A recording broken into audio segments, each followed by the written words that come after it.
Hello students, we are live now. Welcome to SIS online classes. I am Ankit Bhatt and I am going to continue with chapter number 8, wind storms and cyclones. Okay students, I have to discuss air pressure in last class. Okay, and today I will discuss atmospheric pressure and etc. Okay, what is atmospheric pressure? The earth is surrounded by a thick cover of air. Okay, जो अर्थ है वो अपने चारों ओर एक thick cover of air से क्या है, घिरी हुई है. ठीक है, सराउंडेड है. The earth is surrounded by a thick cover of air called atmosphere. Okay, the pressure exerts by the air at any point on the earth is called atmospheric pressure. Okay, so the pressure exerts by the air, अगर air के द्वारा pressure exerts किया जा रहा है at any point on the earth, किसी भी अर्थ के पॉइंट पर, it is called atmospheric pressure. This pressure is exerted in all directions. Okay, और दिस टाइप ऑफ प्रेशर्स जो होता है वो ऑल डायरेक्शंस पर इक्वली एक्सर्ट्स होता है किसी पर्टिकुलर एरिया पे. ठीक है, this pressure is exerted in all directions. Okay, north south east west, north east north west, इस टाइप से ऑल डायरेक्शंस पर एक्सर्ट्स होगा. The pressure of the column of air can be felt easily under water as the pressure increases with depth.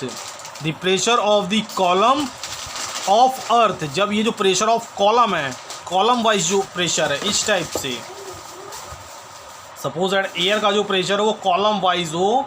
ठीक है, air can, भाई रो ये होती है, ये रो होता है और ये कॉलम होता है, COLUMN, ये कॉलम होता है अप टू डाउन. ठीक है, तो अप टू डाउन अगर कॉलम वाइज अर्थ पर प्रेशर एक्सर्ट किया जाए, the pressure of the column of air can be felt easily under water as the pressure increase with depth. Okay, the pressure of the column of air can be felt easily under water, आसानी से under water पर क्या किया जा सकता है, felt कराया जा सकता है.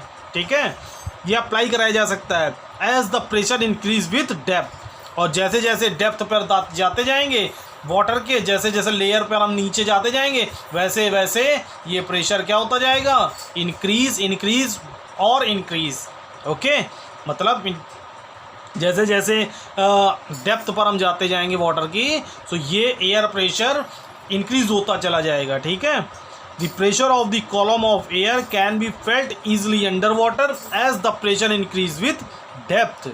इट डिक्रीजेज विथ हाइट, और ये जब हाइट पर होगा तो ये डिक्रीज होगा. और एल्टीट्यूड, एल्टीट्यूड मतलब इसके जो एल्टीट्यूड पॉइंट्स हैं, जो इसका इनिशियल पॉइंट है वाटर का, यहाँ पर ये लो होगा और ये जो इसके आसपास के जो 2-3 लेयर हैं इस पे. ठीक है, तो जैसे ये अपर हाइट पे होगा, ठीक है, जैसे डिक्रीज हाइट पे होगा तो ये लो अप्लाई होगा. ठीक है, और जैसे जैसे डेप्थ में जाते जाएंगे वो वैसे वैसे ज़्यादा अप्लाई होता जाएगा. ऐसे ही ये ऊपर की बात है, जैसे ये तो वाटर की बात हो गई, वाटर लेवल से अगर हम जिस ऊपर की ओर जाएंगे वैसे वैसे एयर प्रेशर क्या होता जाएगा, डिक्रीज होता जाएगा.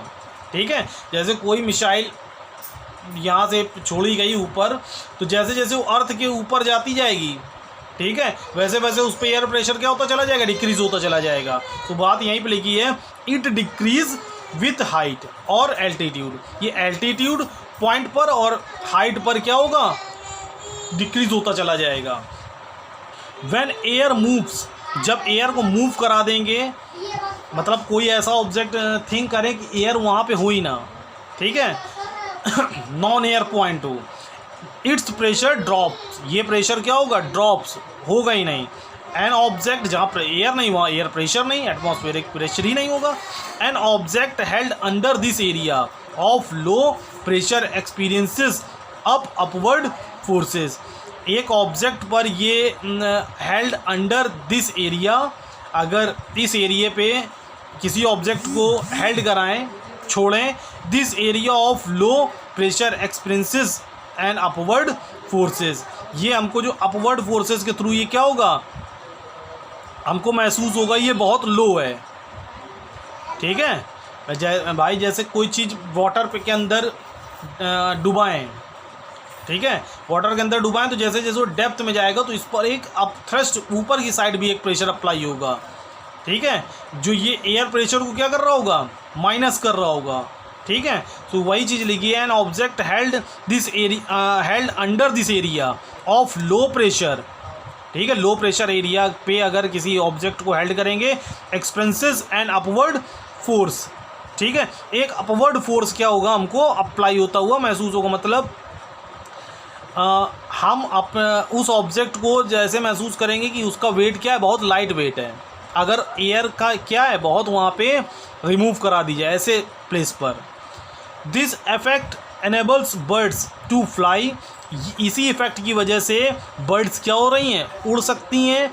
And is used by aeroplanes, और हम इसी एक्सपीरियंसेस की वजह से, इफेक्ट की वजह से एरोप्लेन्स को हवा में उड़ा पा रहे हैं। ठीक है, you must have heard that during a storm, you must have heard that during a storm when strong winds strike a house. जब एक स्ट्रॉन्ग विंड क्या होती है, हाउस से टकराती है, आगे स्ट्राइक करती है, usually it is the roof that is first to be blown away. इसका सबसे पहला जो इफ़ेक्ट होता है वो क्या होती है भाई, कंक्रीट रूफ़ की बात नहीं कर रहा हूँ, कभी कभार कंक्रीट रूफ़ भी क्या होती है, ब्लोन अवे हो जाती है, उड़ जाती हैं, टूट जाती हैं।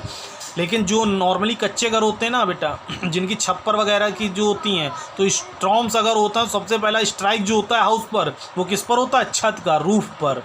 It is the roof that is first to be blown away. सबसे पहले रूफ़ क्या होती है, ब्लोन अवे, उड़ जाती है। Later the walls collapse due to lack of support. ठीक है, और धीरे धीरे जो वॉल्स होती हैं वो भी कोलैप्स, गिरने लगती हैं, due to lack of support.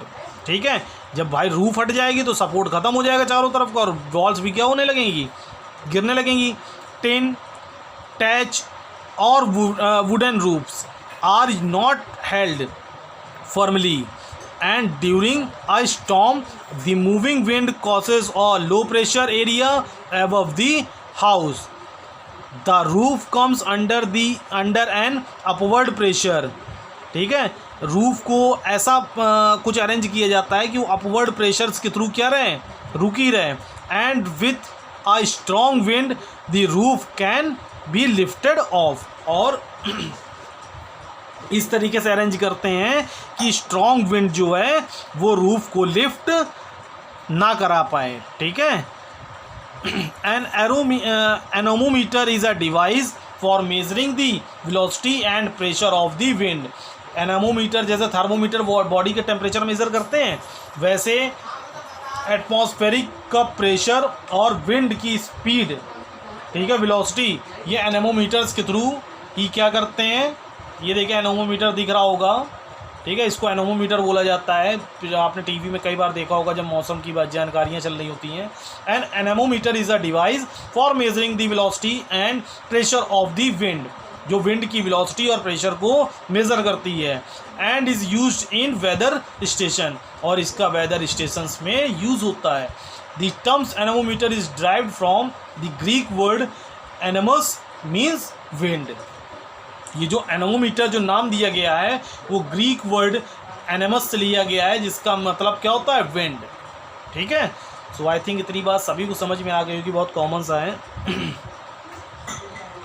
तो एक एक्टिविटी दी गई है, to show that air moves from regions of high pressure to regions of low pressure, कि जो एयर होती है मूव करती है हाई प्रेशर रीजन से लो प्रेशर रीजन्स की ओर। ओके, तो मटेरियल्स लेंगे, अ कॉनिकल फ्लास्क 250 ml का, round balloon with a large mouth.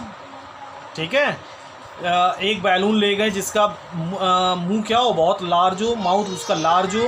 A hot plate, burner and stand.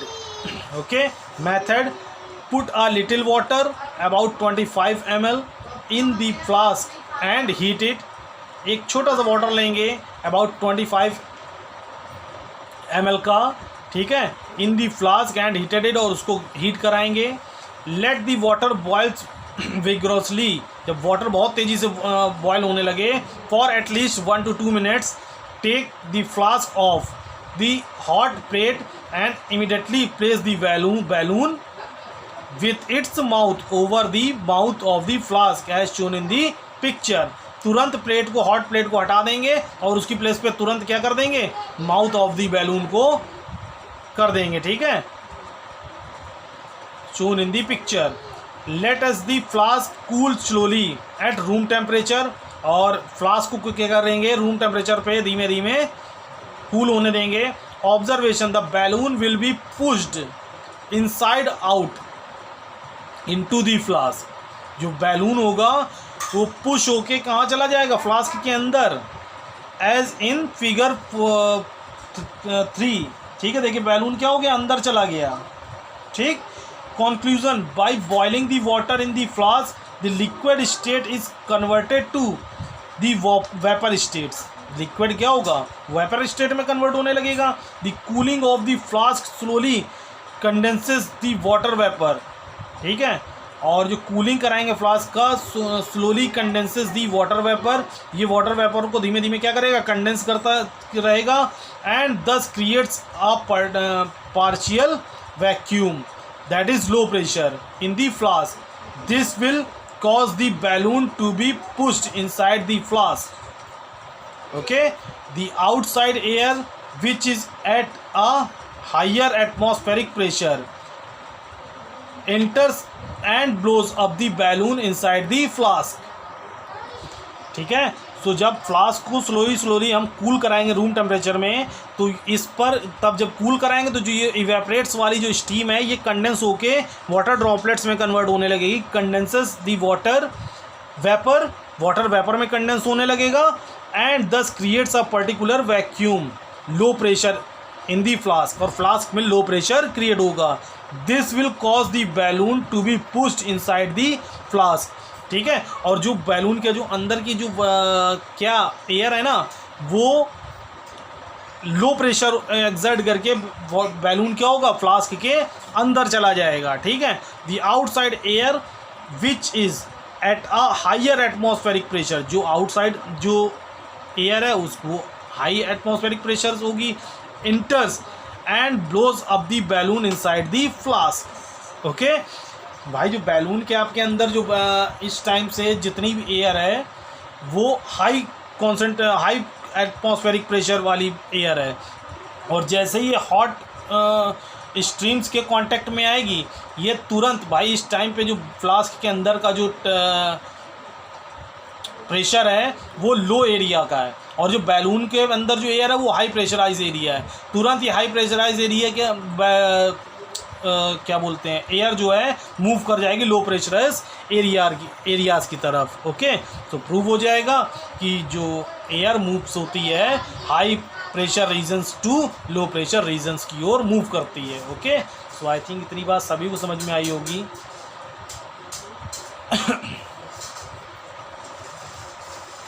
एक छोटा सा नेक्स्ट टॉपिक है, air expands on heating. Air expands on heating, air heat कराने पे एक्सपेंड फैलती है। Have you ever tried to open new bottle of jam और pickles? ठीक है, नई बॉटल ऑफ जैम और पिकल्स को जब आप ओपन करेंगे, you might have observe that they are difficult to open, हमें डिफ़िकल्ट होता है ओपन में। This is because when the jam और pickle is packed into the bottle, जब ये पैक किए जाते हैं बॉटल में कंपनी की तरफ से, it is in hot conditions, वो उस टाइम पे हॉट कंडीशंस में होते हैं। As a result air inside the bottle expands. ठीक है, जो इसका रिज़ल्ट क्या होता है, एयर जो होती है बॉटल की वो एक्सपेंड्स हो जाती है, ठीक है, फैल जाती है हॉट होने की वजह से। व्हेन द जैम और पिकल कूल्स डाउन, जब ये कूल होते हैं, the air pressure inside the bottle reduce as water vapour condenses. ठीक है, the outside air pressure on the lid of the bottle begin more. जो आउटसाइड एयर प्रेशर होता है बॉटल के पर बहुत, बॉटल के लेड पर ज़्यादा प्रेशराइज अप्लाई करता है। It becomes difficult to open it, और इसी वजह से हमको क्या होता है, उसको ओपन करने में फर्स्ट टाइम थोड़ी सी प्रॉब्लम होती है। ओके, सो एक एक्टिविटी से रिलेटेड है, नेक्स्ट टॉपिक पे तो मैं डिस्कस करूँगा ही, लेकिन जिसको आ जाए तो वो एक बार कर ले। ओके, सो बाय, टेक केयर।